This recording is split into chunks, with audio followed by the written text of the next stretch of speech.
Welcome back. Today's focus now. Bernard Madoff will find out later his fate when he appears before a judge in New York. Madoff organised possibly the biggest fraud in corporate history, a so-called Ponzi scheme where he used the cash of new investors to pay promised huge dividends to existing clients. The fraud was only discovered as more and more clients tried to claw back their cash in the face of the financial crisis. So Madoff and his wife, Ruth, have been stripped of their wealth by the courts. Madoff's forfeited rights to assets totaling $170 billion. Ruth Madoff's agreed to forfeit $80 million in assets, including property. She's been left with something like $2.5 million in cash. Bernard Madoff was a one-time pillar of Wall Street. He could face today a 150-year prison sentence. And while the sentence will bring the trial to a close, the Madoff affair is far from over. This is the France 24 Focus Report. Along with 7 other victims, Miriam Siegman will face Bernard Madoff in the courtroom. She will tell the judge how she was wiped out by the accused. I would like him to help bear my burden. And for me, that means every day living with the fear and the humiliation and the shame. She lost all of her savings. Like most of the victims who were here at a meeting to listen to one of their attorneys, and whatever sentence Bernard Madoff is given today, they all say the same thing. This is just the beginning. Helen Chapman is a securities lawyer, but she's also a victim of Madoff. We're only at the beginning of the story. The real story is who cooperated with Madoff and enabled him to perpetrate the largest Ponzi scheme in history. And I'm hopeful that within a year or two, the Department of Justice will come out with an indictment which will shock the country. The investigators are still at work. They want to know what happened here on the 17th floor of the Lipstick Building, the headquarters of Madoff Securities. One man is at the centre of it all, Frank Di Pasquale, a Madoff employee who headed the team that month after month manufactured the fake statements sent to clients. But responsibilities don't stop there. Feeder funds.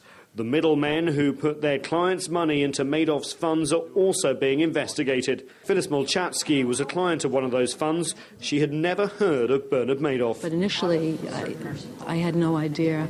It was presented to me as a fund that was very eclectic. A lot of these feeder funds got big money for doing just that, feeding Madoff the money. They definitely should be looked into. All are now pleading ignorance, but that's hard to believe, says Michael Okrant, a hedge fund specialist. In 2001, he wrote an article questioning the stunning performances of Madoff's fund, an article that was followed by absolute silence on Wall Street. I think they knew something was going on, but they were making hundreds of millions of dollars, but they believed that meant the money was still there. But Madoff's fraud was worse than his enablers, willing or unwilling, would have ever imagined. They now face dozens of trials all over the country from angry clients. The mastermind might be in jail, but the Madoff affair is far from over. Bernard Madoff there, getting into the car after one of his court appearances. Let's go now live to Amir Weitman. He joins us from Jerusalem, the author of the book, The Madoff Affair. Mr. Weitman, thank you for joining us. What made Bernard Madoff do what he did? What were his motives? Well, that's a great question. I'm afraid I don't have an answer. I'm afraid at this point no one really has an answer. It's actually mind-boggling to think that he's been involved in such a fraud for such a long time without any clear reason, because as we all know, Bernard Madoff had a broker company which was doing very well already back in the 70s and the 80s, and he was making a lot of money just out of the supposedly at least legitimate business. And therefore, it's hard to understand why he started going into this scheme, which eventually, had to collapse sooner or later and send him to jail. What's the chief thrust of your book, Mr. Weitman? Well, basically, I disagree with what has been said just now by Michael Ockrent. I think, and that's the chief thrust of my book, and is to show that really people didn't know, and it's, I think, much too easy to just say, they took money, and that's enough, and because they took money, then they went into Madoff, and full stop. I think that Bernie Madoff managed to deceit and defraud some of the world's best and more intelligent and more experienced investors in hedge funds in the world. And you can't just say those guys were just all in it for the money. I think the truth of the matter is that Bernie Madoff's genius was his ability to gain the trust and the confidence of his clients, not only his private clients, but his institutional clients. And I think, and that's what I've tried to show, is that contrary again to what Mr. Ockrent just said, I think his scheme was credible to a certain extent, obviously. I mean, how do you say it was credible? Because obviously, if you're promising a huge return, he was not promising anything. That's something that has been said a lot, and it's not true. He was not promising. All he said is that here are my returns, and my goal is to try to get anywhere between, let's say, 10 and 12 or maybe 15%. And that's a standard goal for hedge funds. So the goal was not, was not so incredible. I think you have many hedge funds in the world, and just think about people like George Soros, Michael Steinhardt, and others who've returned much higher returns over the years.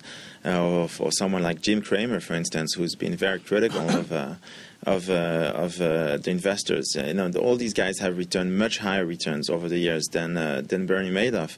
What actually attracted people to Madoff were not so much his returns as his complete lack of volatility, i.e., his ability to give those returns without, as people perceived it, without risk. And that's where that was the problem. But the returns in and of themselves were not so exceptional. And he could explain. I mean, I'm part of the to write my book. I went and I spoke to some of the largest investors in Madoff's funds, and these guys have been doing business with him for many years. And I'm not saying that they didn't have questions, but they also had answers.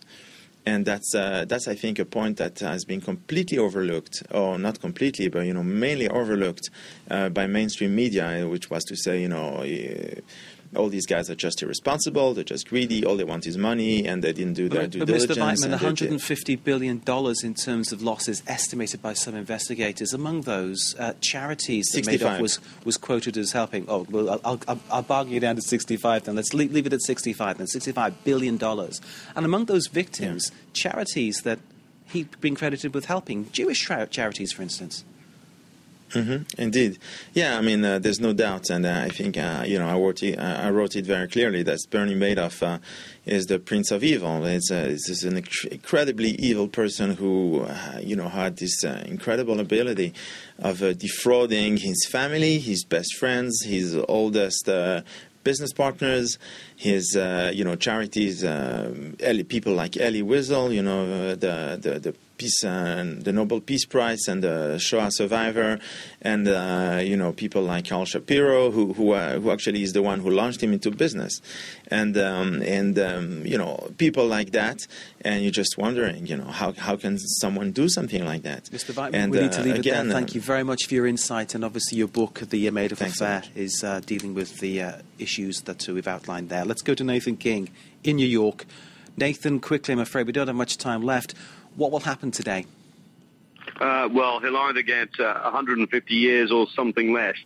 His lawyer, Ira Sorkin, has asked for 12 years, saying that he didn't murder anybody.